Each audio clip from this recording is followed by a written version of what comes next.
बहुत समय पहले खुरासान की पवित्र धरती पर एक बच्चा जन्मा, हजरत मुइनुद्दीन चिश्ती, जिन्हें दुनिया प्यार से ख्वाजा गरीब नवाज के नाम से जानती है। उनका जन्म ऐसा था मानो धरती पर दया और शांति उतर आई हो। घर में बरकत थी, माँ बहुत नेक और पिता इंसानों की सेवा करने वाले। बचपन से ही मुइनुद्दीन साहब का दिल नर्म, आचरण पवित्र और स्वभाव बेहद विनम्र था। वे सभी से प्यार से बात करते, झूठ, लालच और घमंड से दूर रहते। उन्हें यह नहीं पता था कि आगे चलकर वे लाखों करोड़ों के आसरा बनेंगे। एक दिन एक बूढ़ा भूखा फकीर दरवाजे पर आया। घर में खाने को कुछ नहीं था, तो मुइनुद्दीन बगीचे में गए और अपना पसंदीदा फल तोड़कर उसे दे दिया। फकीर ने दुआ दी, बेटा, तुझे अल्लाह दुनिया का सहारा बनाएगा। उस दिन से उनके दिल में गरीबों की मदद का चिराग जल उठा। कुछ साल बाद पिता का इंतकाल हो गया। मुइनुद्दीन जवान थे और दर्द में टूट चुके थे, लेकिन जिम्मेदारियां उनके कंधों पर थीं। तभी एक दिन अरबाज कादिरी नाम के एक बुजुर्ग सूफी आए। उनकी आंखों में नूर देखकर मुइनुद्दीन खुद खींचते चले गए।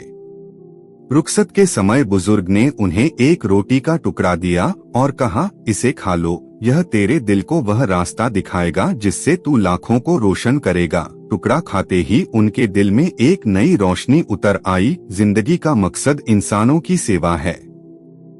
उन्होंने कारोबार बेच दिया और इल्म की तलाश में बुखारा, समरकंद, इस्फहान, निश्चापुर और बगदाद की यात्रा की। हर जगह गरीबों को खाना खिलाना, बीमारों की मदद करना और अमन व भाईचारे का संदेश देना उनका काम बन गया।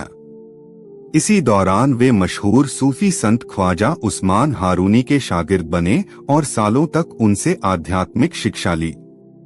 एक दिन उस्ताद ने कहा, अब तू दुनिया में अमन फैलाने के लिए तैयार है। हिंदुस्तान जा, वहां तेरा इंतजार हो रहा है। लंबी यात्रा के बाद वे भारत पहुंचे। उस दौर में लोग संघर्ष, गरीबी और दुखों से जूझ रहे थे। जब वे अजमेर पहुंचे तो बोले, मैं यहाँ के हर गरीब और हर मजबूर का हूँ। जो मेरे दर पर आएगा खाली नहीं जाएगा। अजमेर में उन्होंने अपना दर खोला। रोज लोग दर्द, बीमारी, भूख और परेशानियों के साथ आते। ख्वाजा साहब धर्म नहीं पूछते, बस कहते, अल्लाह के सभी बंदे बराबर हैं। उनके हाथों में अल्लाह की ऐसी बरकत थी कि बीमार ठीक होने लगे, घर टूटे हुए जुड़ने लगे, भूख खत्म होने लगी और बेरोजगारों को रास्ते मिलने लगे। लोग उन्हें गरीब नवाज, गरीबों पर मेहर करने वाला कहने लगे। एक बार रमजान में 100 से ज्यादा भूखे फकीर आ गए और रसोई में थोड़ा सा ही आटा था। ख्वाजा साहब ने दुआ पढ़ी और खाना बनवाया। सब हैरान रह गए। 100 नहीं, 400 से ज्यादा लोग खा चुके थे और खाना फिर भी बाकी था। लोग पुकार उठे, ये अल्लाह का दोस्त है। उस दौर में राजा पृथ्वीराज चौहान की रियासत थी। लोग सोच रहे थे कि नया फकीर आया है तो झगड़े होंगे, लेकिन ख्वाजा साहब ने सिर्फ अमन का पैगाम दिया। जिस दिल में नफरत हो उसमें ईश्वर की रोशनी नहीं उतरती। धीरे धीरे पूरा अजमेर उनकी मोहब्बत में डूब गया। एक बार बहुत बड़ा सूखा पड़ा। लोग पानी के लिए रो रहे थे। सब ख्वाजा साहब के पास पहुंचे।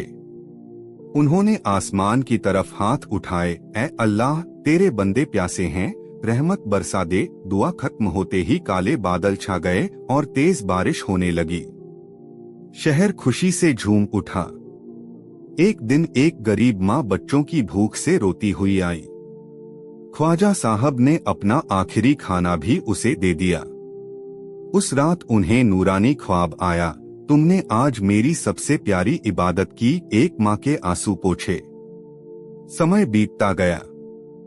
हर मजहब, हर घर, हर दिल के लोग उनके दरबार में आकर राहत पाते। आज भी अजमेर शरीफ दुनिया का सबसे बड़ा रूहानी दरबार है, जहां लोग कहते हैं, या गरीब नवाज मदद और गवाही देते हैं, यहाँ कोई खाली नहीं लौटता। उम्र करीब 90 साल हुई तो उन्हें एहसास हुआ कि रब से मिलने का समय आ गया है। वे कमरे में चिल्ला करने गए।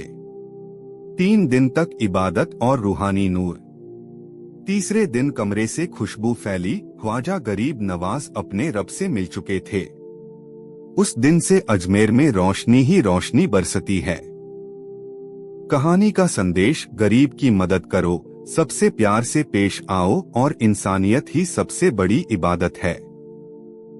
इसलिए आज भी कहा जाता है, ख्वाजा के दरबार में जो आता है खाली नहीं जाता।